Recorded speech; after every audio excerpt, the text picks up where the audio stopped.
Health experts say you get the best protection from COVID-19 from the vaccine, but some are trying other drugs meant for livestock instead of humans. We have had several questions about ivermectin, including what it is and why it could work against COVID. Victor Puente talked to experts about the drug and why it is not recommended.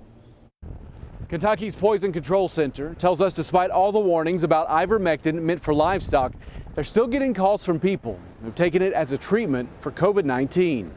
During his briefing Monday, Governor Andy Beshear talked about the spread of misinformation that was having some unexpected consequences. Remember, if you're thinking about taking horse medication, they don't have arms, right? I mean, they're entirely different than you and I are. But according to Kentucky's Poison Control Center, people are taking the version of ivermectin meant for horses. Their director told me they received calls for 11 cases this year, but there are likely more. Anytime that we see a trend of increasing calls, we know that that's an increase in the community as well. And from a few healthcare providers who have called us with patients who've reported to the emergency department, we've heard offhand from nurses say, oh, we're seeing a lot of this. Ivermectin is used to treat parasites in humans, but it requires a prescription. There is a version for livestock, but the formula is vastly different.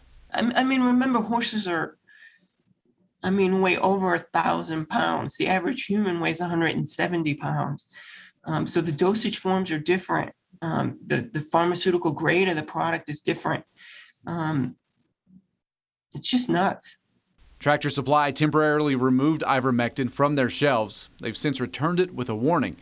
The owner of the pharmacy shop on Southland Drive said in addition to questions about the drug, he has seen an increase in prescriptions from doctors. We may fill a prescription for ivermectin every couple months, 3 months. So when you start getting 2 or 3 a week or something. Romanelli said the best protection against COVID was still the vaccine. The vaccines were created to prevent severe disease and hospitalization and death, and they are doing that. Webb told us in 2020 they did have 10 calls connected to ivermectin, but 9 of those were accidental exposures while they were giving it to an animal. The last one was intentional, but it wasn't connected to COVID. In Lexington, Victor Puente, Fox 56 10 o'clock news. Poison Control told us side effects of ivermectin can include nausea, vomiting, diarrhea, seizures, and cardiac collapse.